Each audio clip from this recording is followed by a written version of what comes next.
Olá pessoal, esse é o Expost, o podcast que traz para você uma análise dos principais fatos ocorridos no Brasil e no mundo.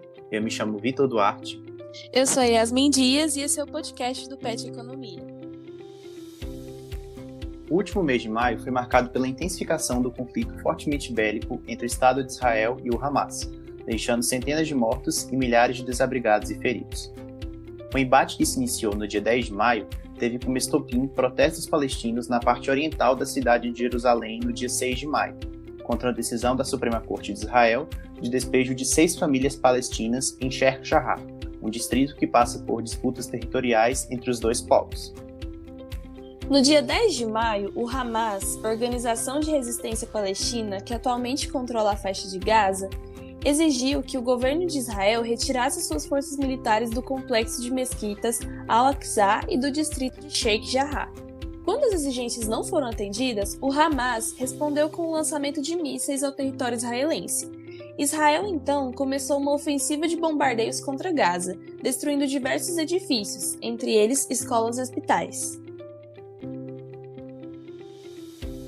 Em decorrência dessa situação, o Conselho de Segurança da ONU foi convocado para tentar mediar o cessar-fogo entre as partes, de modo que houve uma interrupção efetiva em 21 de maio, após 11 dias de intensos ataques. Apesar dessa intensificação recente, o conflito entre Israel e Palestina vem acontecendo durante décadas, desde a formação do Estado Judeu na Palestina, causando milhares de mortes e deixando milhões de pessoas refugiadas.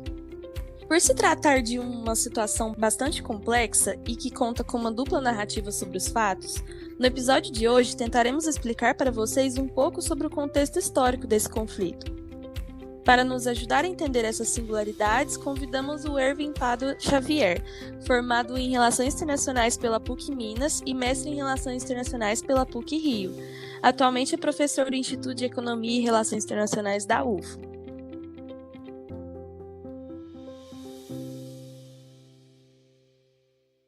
Seja muito bem-vindo, professor, e muito obrigada por aceitar o nosso convite. Obrigado, Yasmin. Obrigado, Vitor, pelo convite e ao PET Economia também. Bom, professor, como a gente falou no início do episódio, a questão envolvendo os povos que atualmente ocupam a região dos estados de Israel e Palestina remonta a um período muito antigo, sofrendo diversos desdobramentos ao longo da história. Para começar, eu queria que você falasse para a gente um pouco das tensões enfrentadas entre esses povos, sobretudo ali a partir do movimento sionista e do processo de criação do Estado de Israel, falando também um pouco sobre os desdobramentos desse processo nas décadas seguintes. Bem, Vitor, em geral se ouve popularmente dizer que o conflito tem raízes, digamos, mais do que seculares, talvez até milenares, que remontam a, digamos assim, aos períodos bíblicos. Mas, assim, eu acho que é mais correto afirmar que esse é um conflito contemporâneo, que está estruturado em torno de dois nacionalismos, de dois povos que se mobilizam em termos de uma consciência nacional, né, e que disputam um mesmo território. E, portanto, a gente pode dizer, sem risco de errar grosseiramente, que esse é um conflito realmente recente e que se articula a partir da criação particularmente a partir da criação do Estado de Israel em 1948. A Palestina, esse é um nome que vem desde a Roma antiga, né, conferida a esse território dentro do Império Romano, é uma região bastante complexa, né, é uma zona também de migração, uma zona que foi objeto de disputas, né, de controle militar, de disputas por diversos povos no decorrer da história, mas a verdade é que nos vários séculos anteriores, né, ao século XIX, essa região foi incorporada e era administrada pelo Império Turco-Otomano. A Palestina, portanto, era uma província do Império Turco-Otomano, né, onde havia majoritariamente populações árabes vivendo, né, e certas comunidades judaicas, né, porque desde a antiguidade, particularmente no período romano, né, com a supressão de revoltas judaicas contra o controle e domínio romano da região da Palestina, os judeus foram objeto de violência e acabaram sendo expulsos daquela região. Isso vai criar, historicamente, uma vasta diáspora judaica espalhada, na verdade, pelo mundo inteiro, mas especialmente pelo continente europeu. E até o século XIX, né, a Europa concentrava a vasta maioria dos judeus do mundo.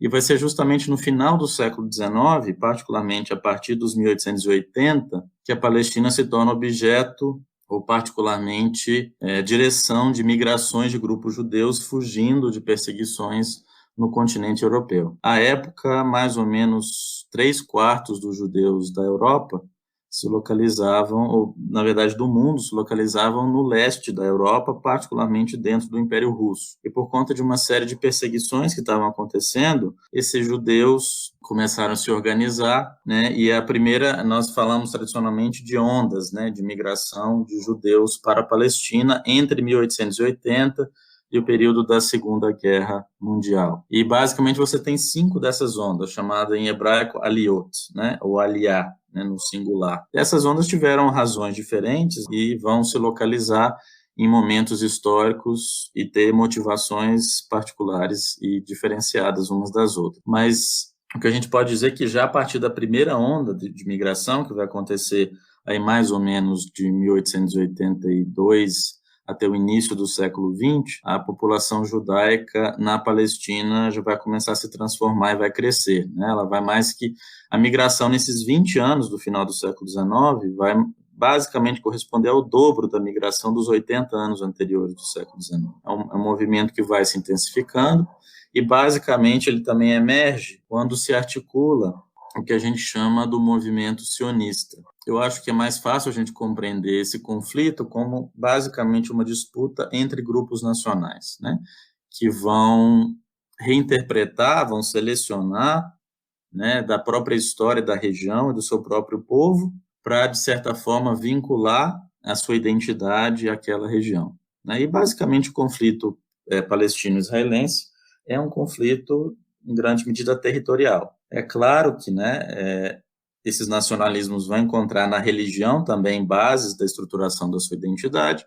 mas essencialmente trata-se de uma disputa territorial. E aí o que vai acontecer é que com a Primeira Guerra Mundial, né, o Império Turco-Otomano vai se envolver nesse grande conflito, ele vai estar do lado perdedor, né, e ele vai passar por um processo de desestruturação, né? Ele vai se romper, ele vai ser esboroado, dividido e basicamente vai ser na Conferência de Versalhes, em 1919, em que lideranças mundiais, particularmente ocidentais, europeias, né, e estadunidenses, vão receber delegações da região para ouvir de distintas propostas, né, sobre o que fazer, qual seria o futuro dos povos, né, especialmente árabes, antigos súditos do Império Turco-Otomano e das províncias que eles ocupavam dentro do Império. E aí, basicamente, graças às disputas imperialistas, pressão e o poder, né, das grandes potências imperiais, particularmente à época Grã-Bretanha e França, as regiões árabes do Império Turco-Otomano vão ser divididas, né,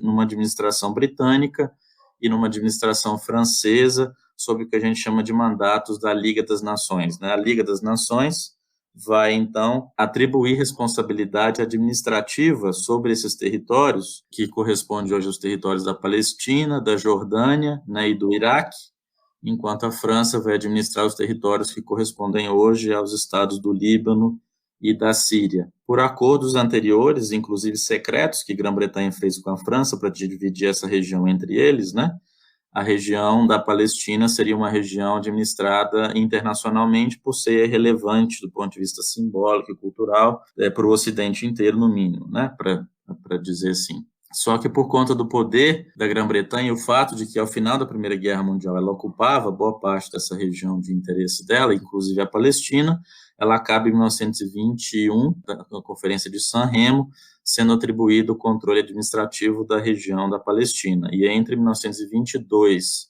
e 1948, a Palestina é administrada pela Grã-Bretanha, né? E ao final da Primeira Guerra Mundial, o governo britânico vai manifestar publicamente o seu apoio para a criação de um lar nacional para os judeus no território da Palestina. A gente está falando do movimento sionista. O movimento que a gente chama de movimento sionista é a emergência de um movimento nacionalista judeu. É um movimento que reivindica, né, o autogoverno, território controlado e povoado majoritariamente por judeus, porque a percepção à época era que os judeus, por mais que, digamos, o iluminismo, a Revolução Francesa, as transformações políticas advindas desses processos na Europa tivessem, entre aspas, emancipado os judeus, né, das perseguições e dos guetos nos quais eles viviam no continente europeu, na maioria dos estados europeus eles ainda eram objeto de perseguição. Havia uma grande suspeita né, em relação aos judeus em vários estados, inclusive, por exemplo, na França, né, que é considerada a tradicional pátria dos direitos humanos, né, você teve a irrupção de vários movimentos de violência contra os judeus, né? Talvez o mais conhecido seja o famoso caso Dreyfus, né, que vai ocorrer no final do século XIX na França, que é basicamente o caso de um capitão de artilharia do exército francês, que é acusado de traição para os alemães, mas vai se descobrir, né, que basicamente ele foi acusado por ser judeu, né, um judeu de classe média.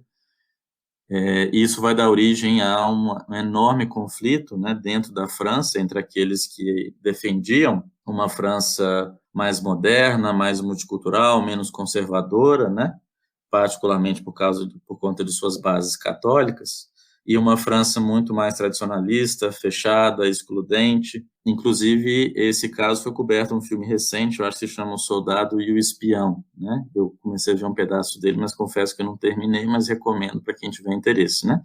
Inclusive, o pai, aquele que é considerado o pai, né, do sionismo moderno, era justamente o famoso Theodor Herzl, né, que era um cidadão do Império Austro-Húngaro, né, de origem húngara, um judeu laico, na verdade, né, um judeu que vinha de uma família de classe média, formado em direito, ele era, inclusive, funcionário público, né, no Império Austro-Húngaro, e ele acabou sendo contratado para uma agência de notícias vienense, famosa, para atuar em Paris. E ele vai para Paris, aí justamente no final do século XIX, quando acontece o caso Dreyfus. E ele era um judeu laico, vamos dizer assim, né? Ele não era um judeu apegado às tradições, ele é apenas considerado judeu porque ele é descendente, né? Ele compartilhava, né, de certa forma, de uma cultura que era transmitida de geração para geração, mas ele não era um judeu praticante, interessado particularmente nas tradições e doutrinas religiosas. Mas quando ele está na França cobrindo o caso Dreyfus, ele se convence, em grande medida, de que os judeus nunca teriam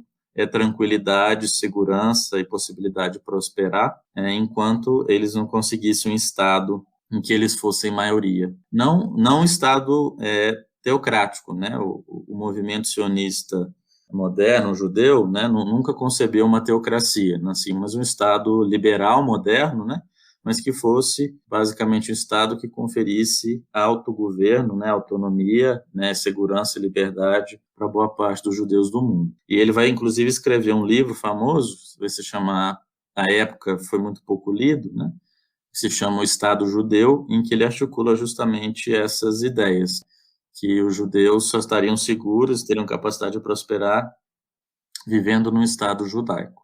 Esse cara, o Theodor Herzl, ele não era um grande, digamos, doutrinador ou teórico, ele talvez é o mais famoso sionista da história contemporânea, porque ele foi um grande organizador político. Ele vai passar os anos remanescentes da vida dele, ele vai morrer muito jovem, talvez de esgotamento, né, com 44 anos, se não me engano, ele vem a falecer, mas ele vai ser o criador, né, da Organização Sionista Mundial, que justamente vai emergir com o desígnio de negociar junto às grandes lideranças do mundo a criação de um espaço, né, de um lar nacional para os judeus. É claro que, nesse contexto, a Palestina era a região privilegiada, mas eles chegaram a considerar outras regiões, né? Inclusive, o Império Britânico, em 1903, vai fazer uma proposta para a Organização Sionista Mundial de oferecer Uganda, né, um território africano, uma colônia africana britânica em Uganda, no que é hoje Uganda, né, como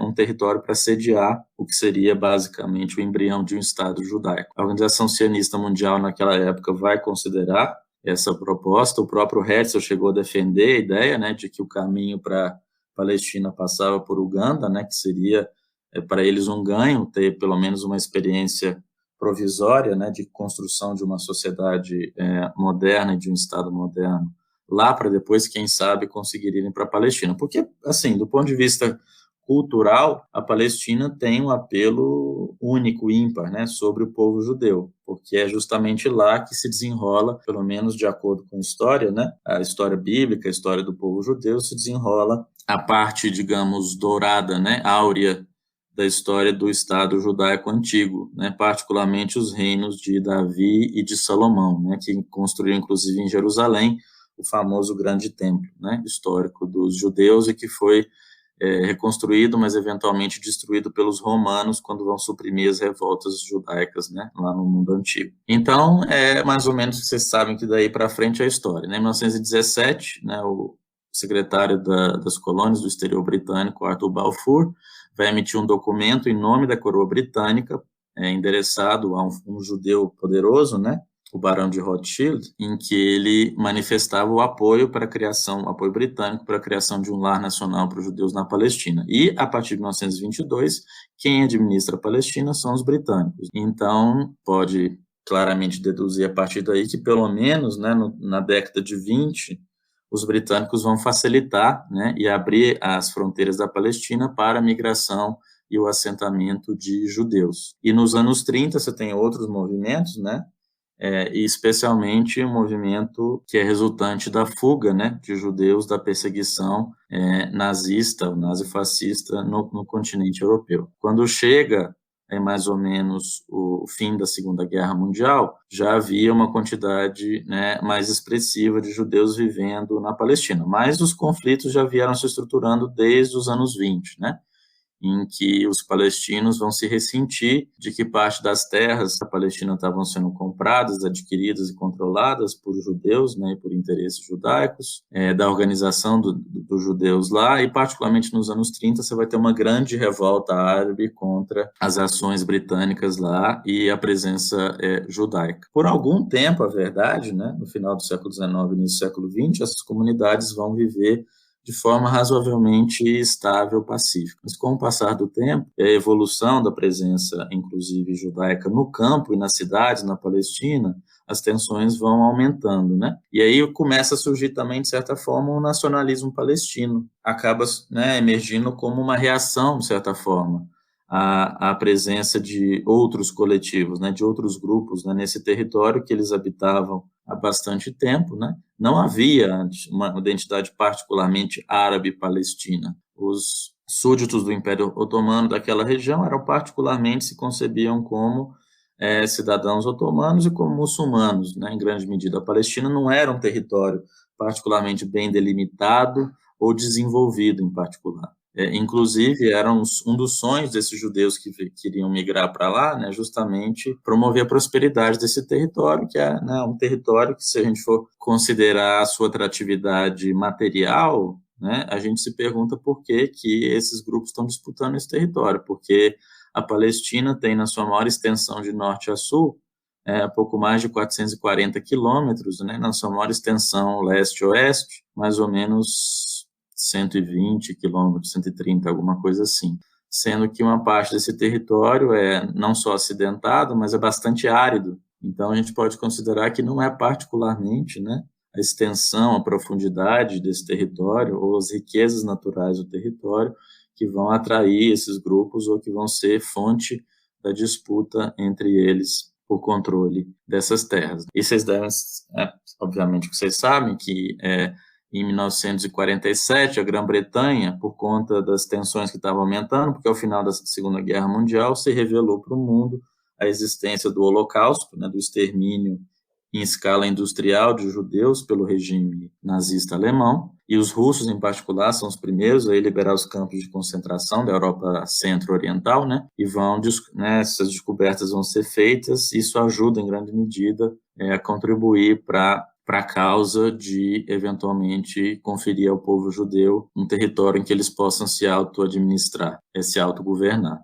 Só que não foi tranquilo, né? Porque ao fim da Segunda Guerra Mundial, no fim de 45, já havia mais ou menos 100 mil judeus que sobreviveram do Holocausto em campos de refugiados na Europa, né? Mais ou menos 6 meses depois, meados de 1946, já eram 300 mil. E os judeus que já estavam na Palestina vão voltar a pressionar os britânicos para abrir as fronteiras para receber esses judeus, para que eles migrassem para lá e pudessem reconstruir suas vidas lá. Mas os britânicos vão se recusar, porque eles tinham interesse de manter uma presença na região do Oriente Médio, especialmente por causas geopolíticas e geoeconômicas, do petróleo em particular, e eles decidiram que o local em que eles manteriam essa presença seria a Palestina. Eles sabiam que para manter essa presença lá, eles tinham que manter boas relações com os árabes, por isso, já nos anos 30, em 39 em particular, eles vão restringir a migração de judeus para a Palestina.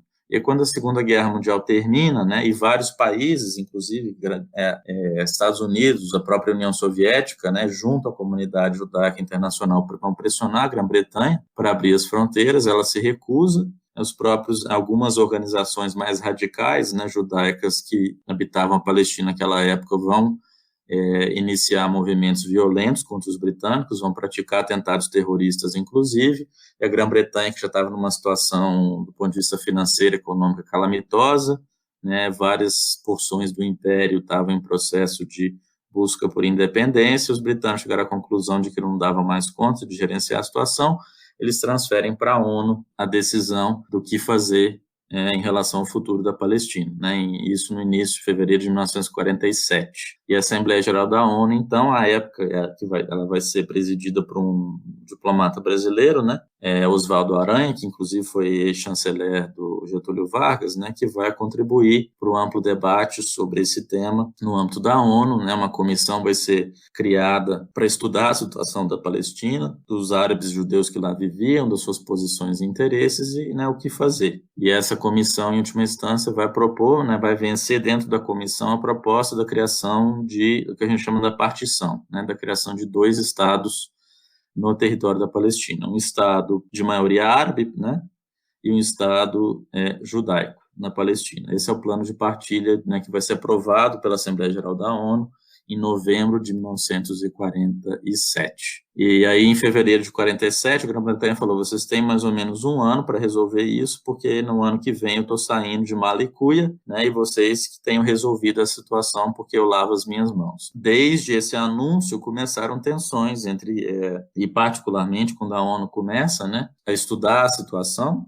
para poder tomar uma decisão bem informada sobre o que fazer com a Palestina, né, conflitos já começaram a emergir entre árabes e judeus naquela região, né? Tem um filme recente que trata um pouco desse cenário da Primeira Guerra Árabe-Israelense, né? Que é a Guerra de Independência de Israel, se chama Ó Jerusalém, recomendo também para quem tiver interesse. E aí a ONU aprova, então, a resolução para dividir o território da Palestina em 2 estados. Mais ou menos 47% do território da Palestina seria designado para o Estado árabe e mais ou menos 53%, né, para o Estado judeu. Só que, né, logo antes da completa desocupação britânica, a Agência Judaica, que era o embrião de um governo judeu ali na Palestina, através do seu líder, né, David Ben-Gurion, declara a independência do Estado de Israel sob o auspício da resolução da ONU, né, sobre a partilha da Palestina. E aí, imediatamente, os países vizinhos, né, vão mobilizar seus exércitos, Egito, Jordânia, Iraque, Síria, Líbano, todos vão se mobilizar para poder destruir, né, esse empreendimento, né, político, esse Estado judeu, antes mesmo dele poder respirar normalmente. Mas aí o resultado dessa Primeira Guerra é justamente uma vitória dos judeus sobre os exércitos árabes, né, que não tinham um comando único, unificado e comum, né, e por essa razão, ao final da guerra, né, em 49, depois da negociação do armistício em Rhodes, né, no Egito, Israel termina mais ou menos com o controle de 70 e poucos % do território de toda a Palestina, né, e aí um pouco da história do que vem daí para frente vocês já devem conhecer.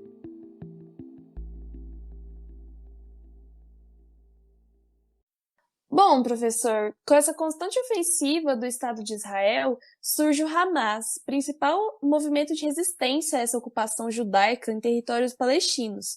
O Hamas participou ativamente nos conflitos no último mês de maio. Qual que é a importância desse grupo atualmente dentro do conflito e quais suas problemáticas principais, tendo em vista que, para parte da opinião ocidental, trata-se de um grupo terrorista? Bem, Yasmin, você tem razão de perguntar, né, entender parte do que acontece, desses conflitos violentos recentes, né, e desde os anos 90 foram, né, basicamente, eu acho que 4 ou 5 grandes confrontos, né, entre as forças, né, militares do Estado de Israel de um lado e o Hamas sediado particularmente na faixa de Gaza desde então, né. Mas o Hamas é um grupo bem mais recente, né, dentro da política árabe da Palestina, né? A gente tem que, talvez, voltar um pouquinho no tempo para entender esse contexto, né? Já aí nos anos 50, depois da Primeira Guerra Árabe-Israelense, vão se organizar uma série de grupos, na verdade, nos territórios, grupos árabes vão controlar dentro da Palestina, né? Porque ao final da Primeira Guerra Árabe-Israelense, basicamente o que permaneceu sob controle árabe, né, não necessariamente árabe-palestino, do território da Palestina, foi a Cisjordânia, que é a região à margem ocidental do Rio Jordão, por isso o nome Cisjordânia, que permaneceu sob controle do exército da Jordânia, né, incluindo a própria Jerusalém Oriental, né, que é a cidade antiga, murada, né, a cidade dos eventos bíblicos, né, particularmente a Jerusalém Oriental, a Jerusalém Antiga, né, e a Jerusalém Ocidental permaneceu sob controle de administração do novo Estado israelense até 1967, né, na data da Guerra dos 6 Dias, que vai mudar um pouco desse cenário, né? Mas, na verdade, era interesse da monarquia jordaniana incorporar a Cisjordânia ao Estado jordaniano.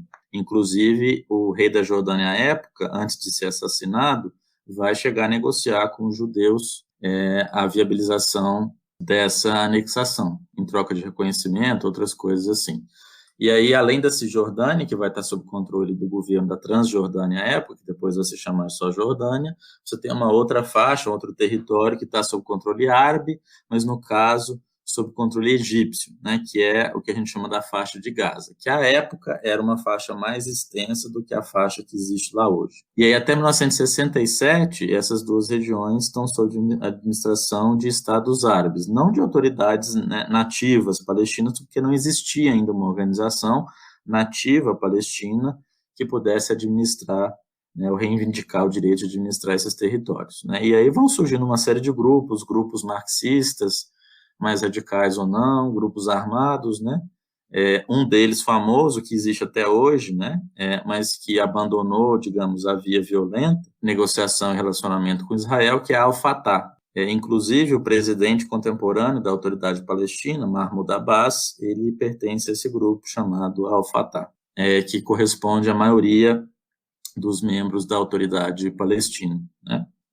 E o Al-Fatah surge inicialmente como uma organização violenta que se opunha à existência de Israel, mais ou menos como o Hamas, né, que é bem mais recente, que surge em 1987. A Al-Fatah vai existir por algum tempo, né, e depois vai surgir em 64, sob, digamos assim, patrocínio da Liga Árabe do Egito, uma organização chamada OLP, Organização para a Libertação da Palestina, né, que por muito tempo, eventualmente, vai ser dirigida por um antigo membro da Al-Fatah, né, chamado Yasser Arafat, que por décadas vai ser a liderança dessa organização, que vai, por se fortalecer, vai reivindicar o direito de ser a única, né, legítima representante do povo palestino árabe. E a OLP tem uma história conturbada, né, ela vai ser sediada lá na Cisjordânia, depois de 67, com a anexação, né, com a captura da região por Israel, eles vão ser forçados a migrar para a Jordânia, eventualmente vão desenvolver relações complicadas com o reino da Jordânia, vão ser expulsos da Jordânia, vão migrar para o Líbano, né? E lá no Líbano também vão se misturar com a política doméstica complexa do Líbano e ajudar, inclusive, a estruturar uma das piores guerras civis do Oriente Médio, né? Que é a Guerra Civil do Líbano, que dura aí de 1975, mais ou menos, até 1990. A OLP vai se envolver também numa política mais radical, né? E a emergência de grupos radicais no Líbano, que vai provocar também a invasão do Líbano por Israel, e particularmente em 1982, quando eles vão chegar até a capital do Líbano, Beirute, e vão expulsar a OLP de lá. E é nessa época justamente que surge uma das organizações regionais, que é um grupo político, mas também social, né, militante, armado, chamado Hezbollah, que foi criado em 82 ali no sul do Líbano, para prover para a população, particularmente xiita, né, que é um grupo xiita ali do sul do Líbano, e para fazer frente a Israel também. E alguns anos depois surge o Hamas, né? O Hamas surge no contexto da primeira intifada, que é a famosa Revolta das Pedras, né? Que é esse primeiro grande conflito que vai mostrar para o mundo, né, o desequilíbrio, né, de força entre as partes que estão nesse confronto. Basicamente, a primeira intifada vem de um acidente que ocorre numas ruas lá, numa estrada, na verdade, que um comboio militar vai se chocar com um caminhão que transportava palestinos, aí isso vai dar origem a um conflito, eles começam a tirar pedras e tal, e por isso chamada Revolta das Pedras, né? Porque isso vai se tornar uma revolta, digamos, de caráter nacional em várias, né, regiões da Palestina. Você tem grupos árabes se revoltando contra a sua situação, contra a ocupação ilegal israelense, contra restrições de direitos, e vão geralmente atacar grupos, né, militares judeus, mas geralmente com pedras, né, pedaços de pau, e frequentemente isso vai contribuir para a causa palestina em termos internacionais, né, essas imagens desse conflito que dura vários anos, né, um conflito de baixa intensidade, não é uma guerra aberta completamente, mas é um conflito de baixa intensidade entre a população palestina e Israel. E é nesse contexto, em 87, quando emerge a Intifada, que surge o Hamas, que é mais um de vários grupos, né, politicamente mobilizados na Palestina, que buscam ter influência política no processo político da região, né, e na relação com Israel. Só que a particularidade do Hamas é que ainda hoje, né, ele é um grupo que não aceita a existência do Estado de Israel, na verdade. Ele, inclusive, foi um grupo que historicamente se opôs ao processo de paz entre a OLP, né, a Organização da Libertação da Palestina, e o Estado de Israel, que vai culminar com os famosos acordos de Oslo, né, por meio dos quais Israel reconheceu que a OLP é a única legítima representante dos palestinos, reconheceu a existência delas e aceitou mesmo, mais ou menos, a ideia, né, da eventual criação, quando as condições estivessem adequadas, a eventual criação de um Estado palestino ali na região, enquanto que, do outro lado, a OLP reconheceu, né, o direito de existir do Estado de Israel. E esse processo, né, emerge mais ou menos em meados da década de 90 e vai ter alguns eventos importantes e tentativas importantes de negociação a partir daí. Mas a particularidade é que o Hamas é um grupo armado que se opõe ao processo de paz e se opõe à existência do Estado de Israel. Inclusive, na carta de fundação do próprio Hamas, havia claras menções, digamos, violentas e racistas, né, contra o povo judeu, né, não só voltadas ao Estado de Israel, mas voltadas contra o povo judeu, né, como um todo. Com o passar do tempo, né, o Hamas, inclusive para se adaptar politicamente e incrementar seu apoio, inclusive ele vai mudar alguns elementos dessa carta, né, em que ele reduziu um pouco do tom da sua posição histórica ao povo judeu, concentrando a ideia de uma oposição à existência do Estado de Israel, que é visto como uma entidade externa colonial, né, nefasta ali na região. E aí, no decorrer da sua história, o Hamas tem feito, né, lutado para combater Israel, na verdade, né? O grande problema é que desde mais ou menos 2005, 2006, o Hamas se tornou também uma entidade, um partido político, de certa forma, e ele veio a concorrer às eleições para a autoridade palestina. E nas eleições parlamentares, ele conquistou um número importante de assentos, o que deu a ele, por exemplo, o controle da faixa de Gaza.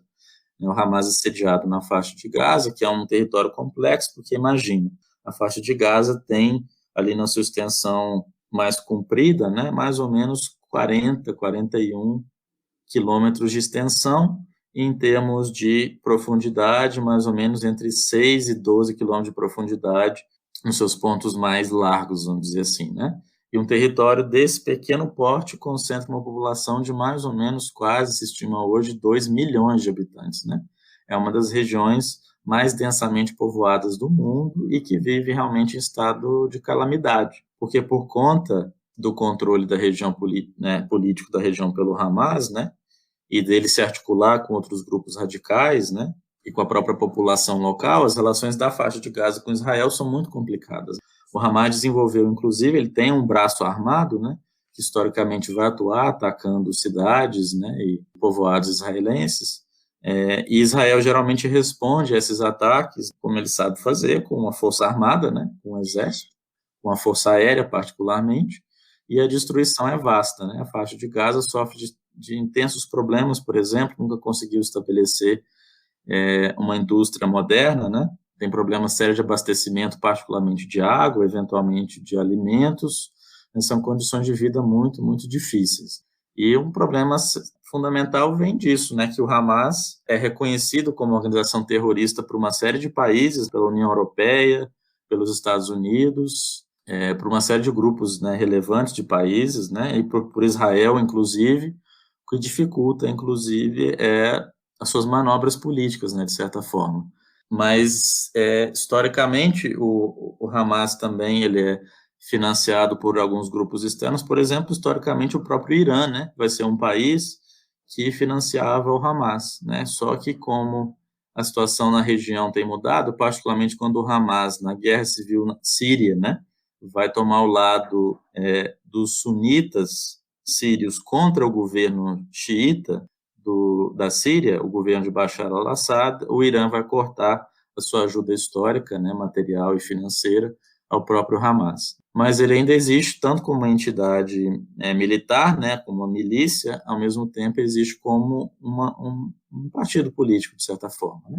E por ter controle da faixa de Gaza, ele consegue se articular uma série de outros grupos, né, para tentar viabilizar esse que é o objetivo até hoje, né, o objetivo fundamental do grupo, que é eliminar, retirar Israel completamente da Palestina, né? A ideia fundamental do Hamas é que a Palestina histórica inteira, né, deve ser a base territorial para um Estado árabe palestino ali. Ela não reconhece o direito de nenhuma presença, né, sionista judaica no território da Palestina, mas todavia, mais recentemente, o Hamas mudou um pouco a plataforma para chegar a aceitar que, provisoriamente, como um passo necessário para a existência de um futuro Estado árabe em toda a Palestina, né, a ideia de surgir um Estado árabe na faixa de Gaza e na Cisjordânia apenas, mas a ideia é que seria só provisoriamente. E aí, por isso, a dificuldade dessas relações, né?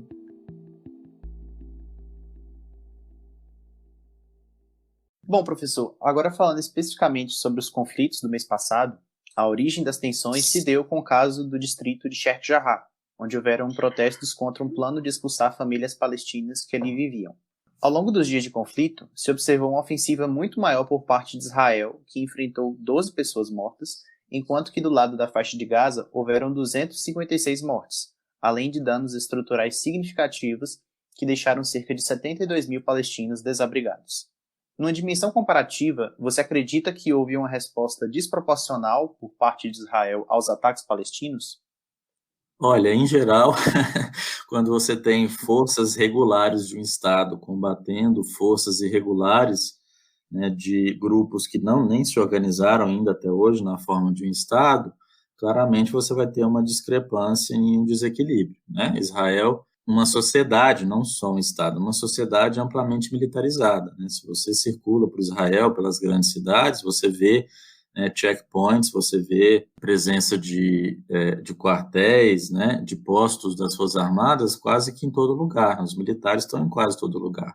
Trata-se, infelizmente, de um Estado quase militarizado, né? Inclusive, a boa parte das lideranças históricas de Israel, quase todas vêm de um passado, de um background nas Forças Armadas. Inclusive, mulheres que foram primeiras ministras de Israel têm um passado ligado a serviço de inteligência, às Forças Armadas e etc. O problema mais recente, relativo ao distrito, ao bairro, né, de Sheikh Jarrah, é um problema que denota, de certa forma, dos dois padrões, né, que Israel aplica no território sob sua jurisdição, pelo menos provisoriamente, né, no caso de Jerusalém Oriental ou da própria Cisjordânia, né, em relação aos árabes. Porque o distrito de Sheikh Jarrah é um distrito da Jerusalém Oriental, né, Jerusalém Antiga. E ele foi, desde o século XIX, por conta, né, de ele conter as tumbas de algumas figuras históricas importantes, de rabinos, né, e figuras religiosas bastante importantes para os judeus, e por estar próximo, né, estar dentro de Jerusalém Oriental,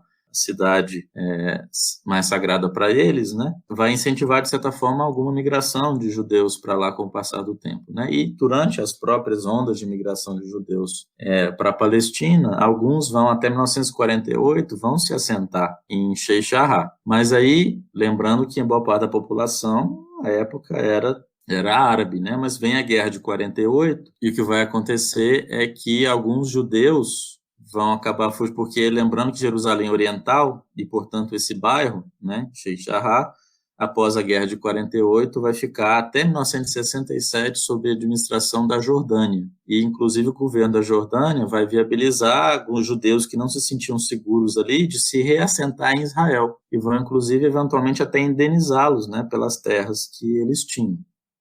Mas depois, e as propriedades imóveis que eles tinham em Sheikh Jarrah, né?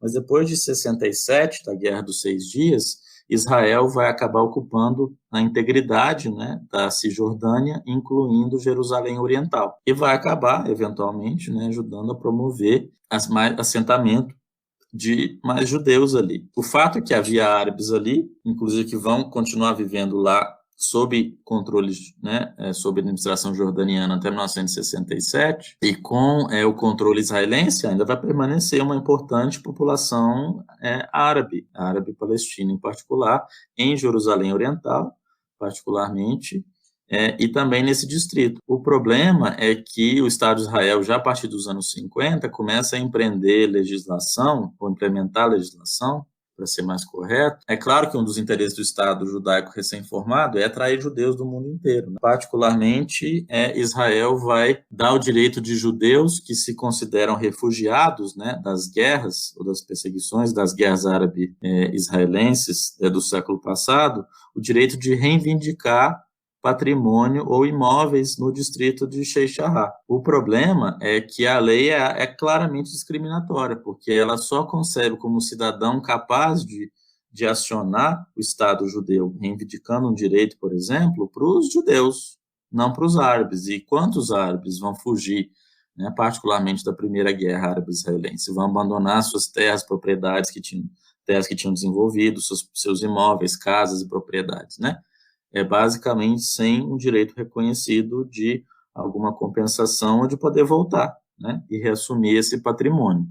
No caso específico, a legislação judaica autoriza judeus que, de alguma forma legal, com algum nível de provas, consigam reivindicar que foram refugiados, que eles possam reclamar imóveis e propriedade nesse distrito. O problema é que recentemente teve uma onda, né, de reivindicações junto à justiça israelense, só que essas pessoas não têm nada a ver com refugiados. Simplesmente é interesse do Estado. Porque, lembrando, se de um lado você tem radicais do lado palestino, como, por exemplo, o Hamas, que não aceita a existência, a presença judaica na Palestina, a existência do Estado de Israel, do lado de Israel também você tem uma série de partidos políticos e grupos que são bem mais radicais. Por exemplo, né, o primeiro-ministro corrente, que é o Benjamin Netanyahu, pertence a um partido político de direita mais radical que também se opõe ao processo de paz, que não aceita a ideia de devolver, por exemplo, a Cisjordânia e que não quer ver a existência de um Estado árabe na Palestina,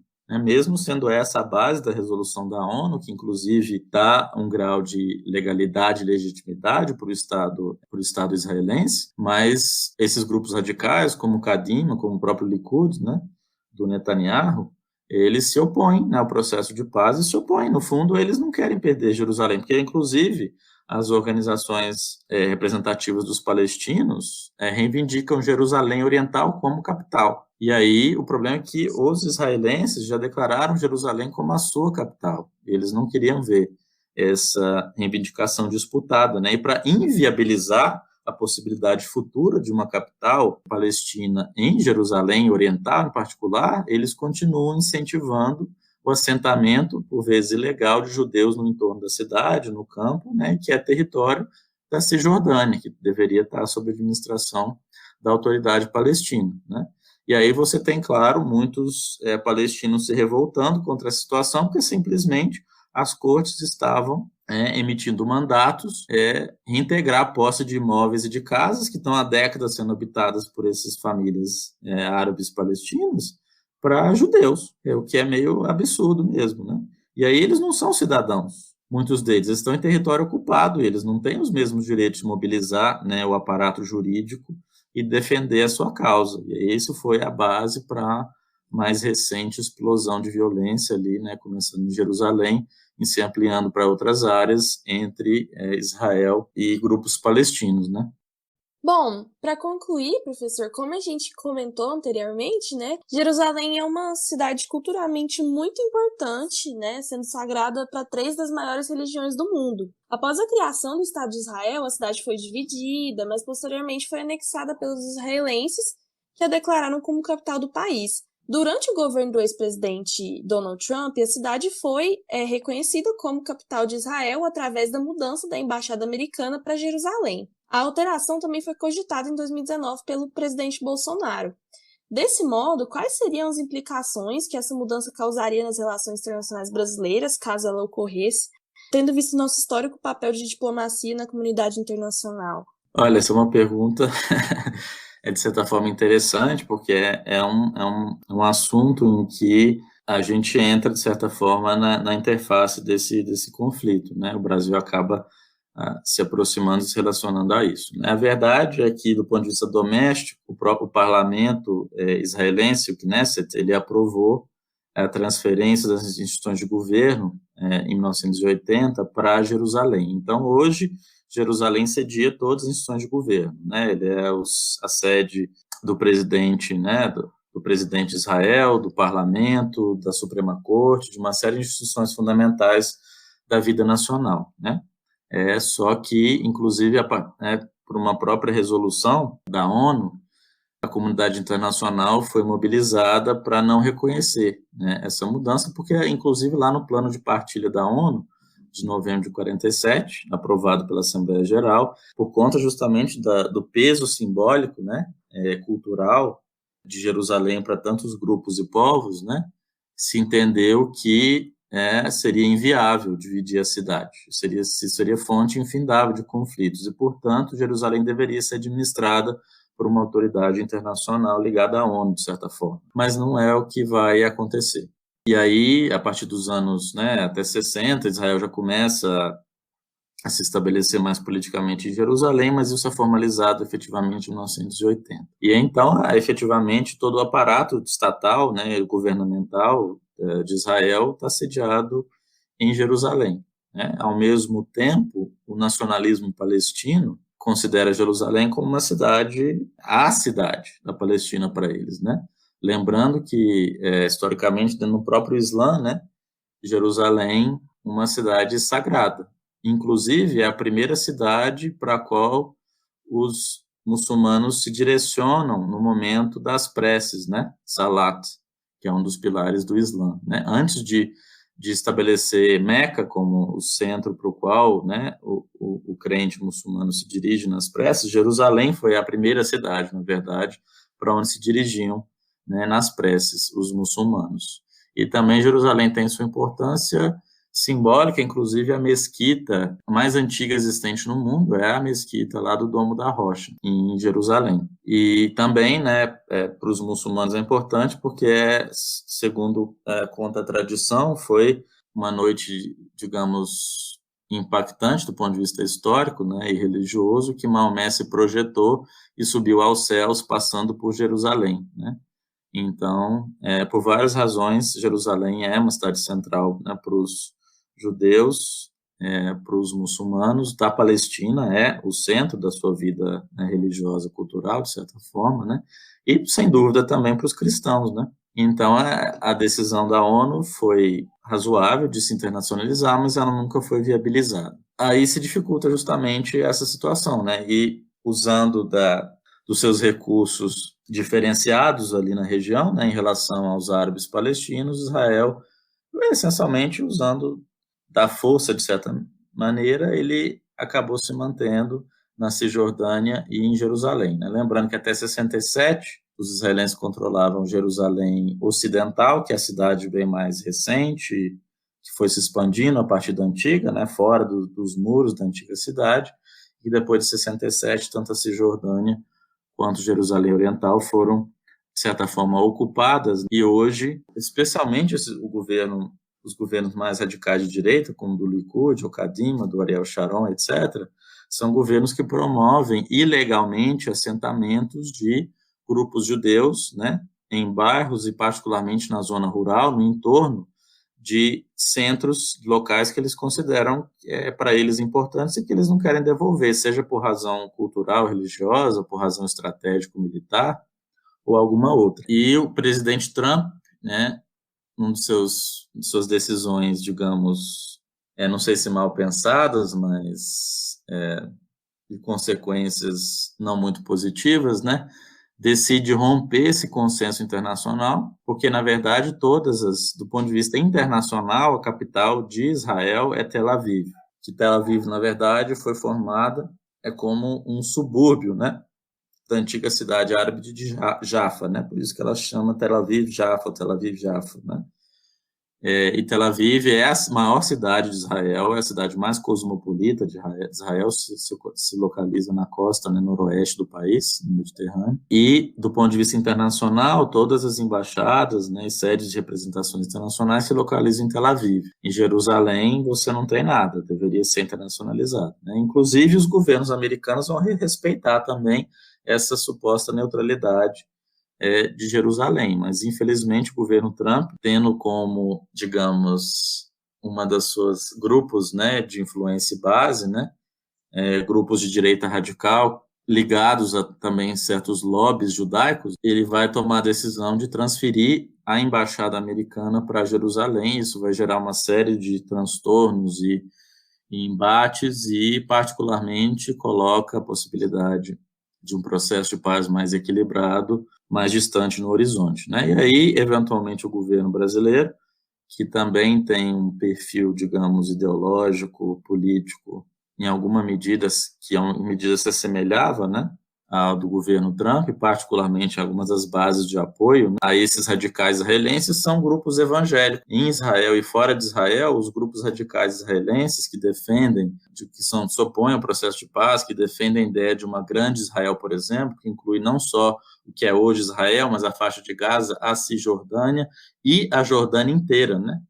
Para alguns judeus ortodoxos, né, a Israel antiga, verdadeira, corresponderia a um pedaço do que até hoje é a Península do Sinai, que é do Egito, e um pedação da Jordânia. Essa é a circunscrição, e tem grupos radicais mais ortodoxos em Israel e fora de Israel que defendem isso, que defendem que essa que deve ser as fronteiras de um grande, verdadeiro Estado de Israel. E aí o que vai acontecer é que em muitos países do Ocidente, particularmente no Brasil e nos Estados Unidos especialmente, né, esse lobby israelense que defende essas pautas mais complicadas e extremistas, ele encontra apoio, de certa forma, nesses grupos que a gente chama evangélicos, né?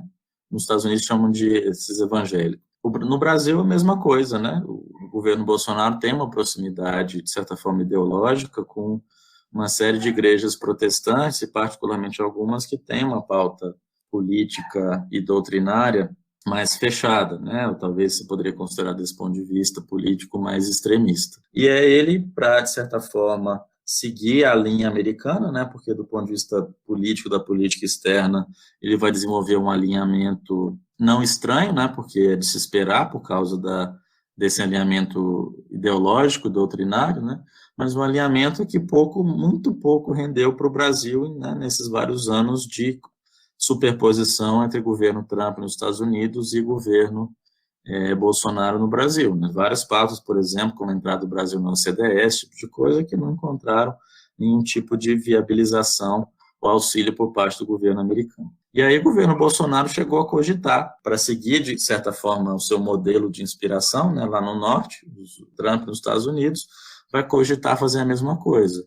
Só que aí, né, para a gente é bastante diferente, porque a gente já está numa situação, né, há vários anos de uma crise econômica, que se iniciou em governos anteriores, mas que se aprofundou, inclusive, no contexto da pandemia, né, que vai, de várias formas, ajudar a abalar o apoio que Bolsonaro tem, inclusive, a grupos que o apoiaram, né, nas eleições, etc. E, particularmente, ele vai aventar essa ideia, mas ele vai ser demovido da decisão. Ele vai voltar atrás. Por que, em grande medida? Porque vários dos nossos parceiros comerciais são estados árabes, né? Lembrando que o Brasil tem uma diáspora árabe super relevante, né? Dom Pedro II, inclusive, no século XIX, vai visitar o Oriente Próximo, a Palestina, né? O Império Turco-Otomano, E ele se impressionou bastante com, digamos, esse perfil empreendedor e comercial dos árabes, né? Inclusive, ele vai empreender um movimento de convocar, né? De convidar os árabes para que tivessem com necessidade de encontrar novas oportunidades para fazer uma vida, né? E para prosperar, para que viessem aqui para o Brasil. E, né, historicamente, vão vir mais ou menos 200 mil árabes, né, oriundos especialmente do que é hoje a Síria e o Líbano. E você tem uma diáspora importante também árabe aqui no Brasil, né, maior do que a judaica, sem sombra de dúvida. E aí, por relações históricas, o Brasil tem importantes relações econômicas, né, e particularmente comerciais, com vários estados árabes, né. E aí, o que esses estados vão fazer? Vários deles. Eles vão deixar muito claro que se o Brasil implementasse a decisão de transferir a sua representação diplomática, a embaixada, para Jerusalém, que ele sofreria uma série de retaliações e sanções econômicas da mais alta ordem, que ele seria objeto de um sistemático boicote diplomático, particularmente econômico-comercial, da parte dessas várias nações árabes, né, com as quais a gente tem relações. O governo Bolsonaro, diante dessa situação, né, e mesmo lá tendo um ideólogo, né, meio bizarro à frente do Itamaraty à época, né, o nosso serviço exterior acabou realmente convencendo o presidente de que seria amplamente desastroso para o Brasil, né, não tanto só diplomaticamente, mas especialmente econômica e comercialmente, transferir a embaixada para Jerusalém. Então, acabou que essa decisão não foi tomada, porque realmente ela teria provocado uma cisão política e radical também econômica com o mundo árabe, né? E o Brasil tem lá desde movimentos particularmente que se iniciaram em governos anteriores, mas particularmente no governo Lula, né? O Brasil começou a empreender uma série de cúpulas com o mundo árabe, cúpulas do Mercosul com o mundo árabe, que vão viabilizar o aprofundamento das nossas relações comerciais, né? Você tem investidores árabes importantes que não só compram terra e plantam aqui no Brasil, né, mas que importam, em grande medida, também commodities, né, mas também máquinas, equipamentos, caminhões, etc. Né. O Brasil tem um histórico também, por exemplo, de exportar serviços. Né. Você tem aquelas grandes empresas históricas, por exemplo, de construção civil, como Camargo Correia, Odebrecht e outras, que vão ter um histórico de atuação nesses países, né, do Oriente Médio. Então, o Brasil tem uma relação longeva e longa, né, de exportação de serviços, de máquinas, equipamentos e de até commodities para o mundo árabe. E seria para a gente uma perda considerável, particularmente em situação de crise econômica, né, e de pandemia, a gente restringir as nossas relações econômicas nesse nível, né? Seria realmente desastrosa a decisão. Felizmente, ela não foi tomada. Muito obrigada, professor, por ter participado e por ter topado. Obrigado por ter disponibilizado o seu tempo aí de estar com a gente. Espero que a gente possa contar com você em futuras oportunidades aí, novos podcasts e outras colaborações aí para o PET Economia. Muito obrigada. Obrigado, Yasmin. Obrigado, Vitor. Né? Agradeço ao PET Economia na pessoa da sua coordenadora, né? Querida professora Marisa Amaral. E agradeço de novo pelo convite, por poder participar, né, e sempre que precisar e eu puder, de alguma forma, né, auxiliar vocês, contribuir com debates e aprendizado, eu estou à disposição. Obrigadão mesmo.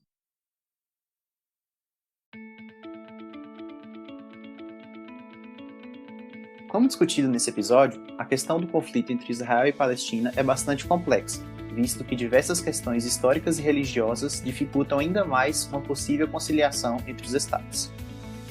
Contudo, apesar do recente cessar-fogo anunciado, não enxergamos a mínima possibilidade desse conflito chegar de fato ao fim. Para nos ajudar a compreender um pouco mais essa questão, contamos com a participação do professor Erwin Xavier, que é especialista em segurança internacional. A apresentação desse programa foi feita por mim, Yasmin Dias, e por Victor Duarte. O roteiro foi escrito por Matheus Oliveira e Poliane Araújo. Thiago Simon, Hugo Tarcísio e Victor Duarte fizeram a edição de som. Muito obrigado e até o próximo episódio.